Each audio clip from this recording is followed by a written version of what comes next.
I feel I have no control.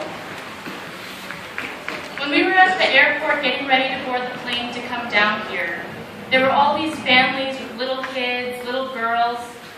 A father extended his big finger as a steady hand for his daughter to take in her hand and walk around.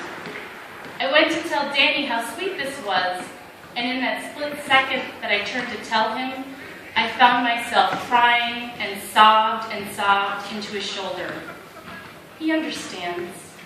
We just express things differently. We started planning this trip back in March when I was still pregnant.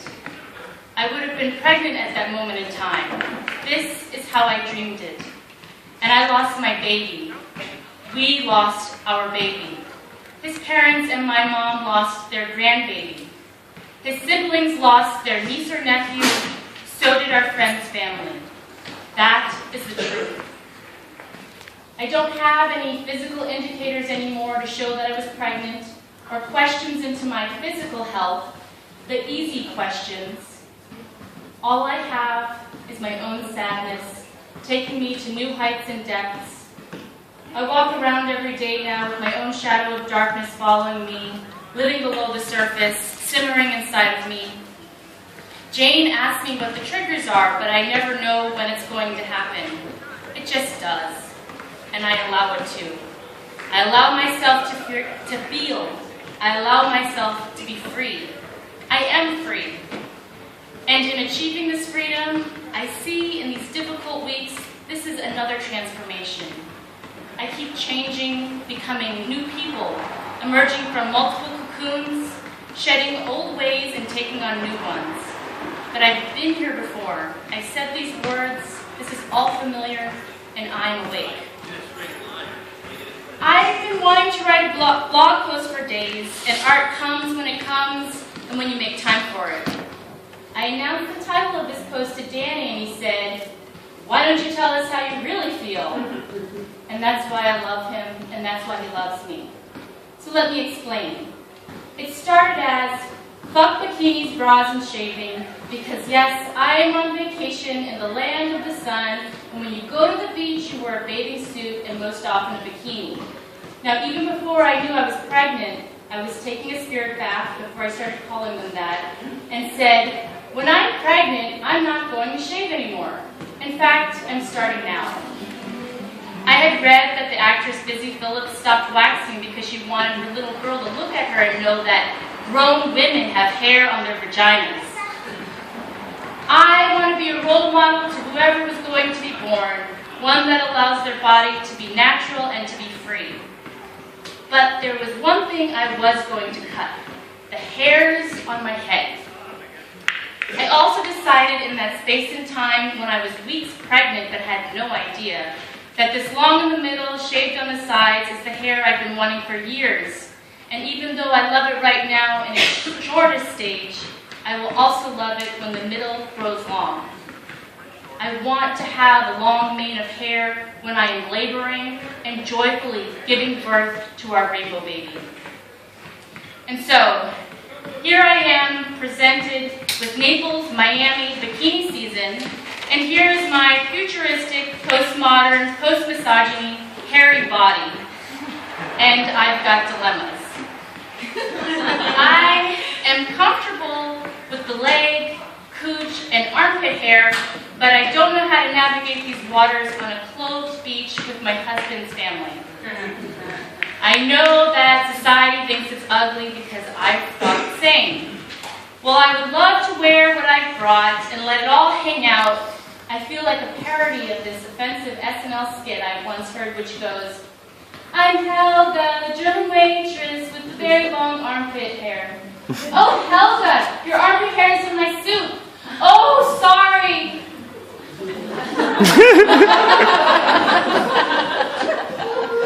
My armpit hair is not that long, but I honestly do not know how to refer to the stretch of jungle growing in between my legs. Well, my snatch hair is growing. I've shaved for years, so I have no idea how far it will go. But it looks pretty comical with a string bikini worn over it.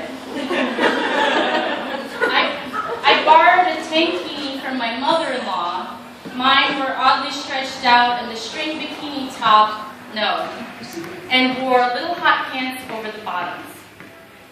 While walking on the beach with Danny, I showed him what was going on down below, and he was shocked. Yes, it is shocking. He asked, "Did you bring a razor?" And I said, "No, I'm not shaving." But I need a different bathing suit or a nude beach. Everyone wants to feel beautiful and confident and sexy, especially at the beach. And this was an awkward barrier to that for me. That night, we got vegan food, and I saw this brightly lit superstore of touristy beachwear and bathing suits. I was elated. I want to swim. I want to navigate mainstream waters and not freak people out too much before they get a chance to know and like me. This is part of the reason why I decided to continue to wear a bra in public, but only until I get pregnant and have a baby. So we went in, and they were actually about to close. I scoured the racks for hot pants or underwear in my size.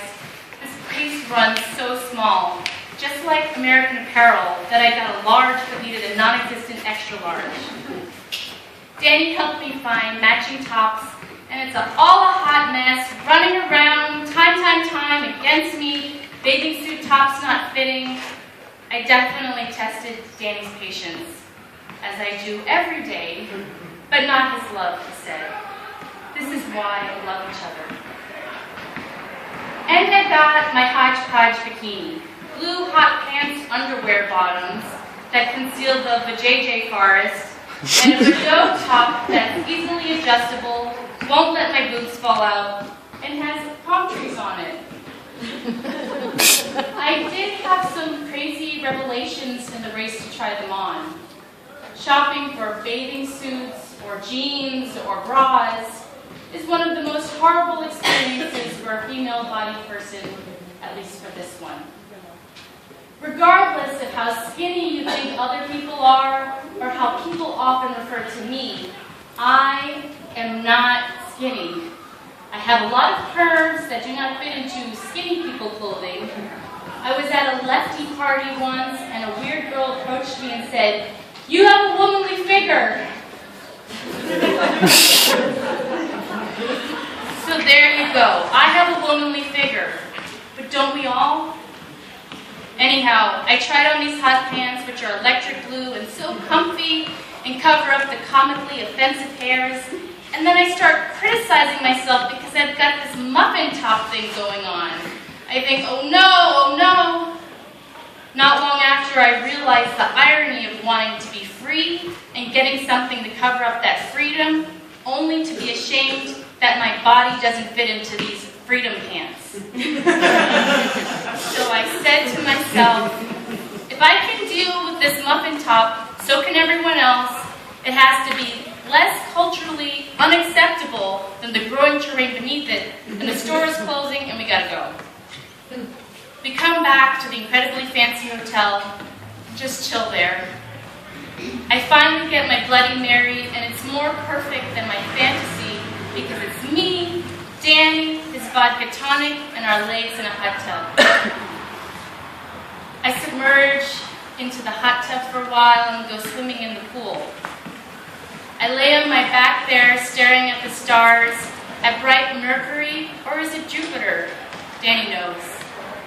I look back at the universe, the dark sky, the lights, so vast. I see my baby there, when all of it came out of me that day, and saw the universe that had been growing inside of me, and I cry into the lake of the pool of myself, floating, and I fall asleep. I'm very good at floating. The following day, we're packing up to head over to a protected Everglades swamp called Corkscrew State Park, and I decided to pursue a song I heard on Danny's parents' car radio.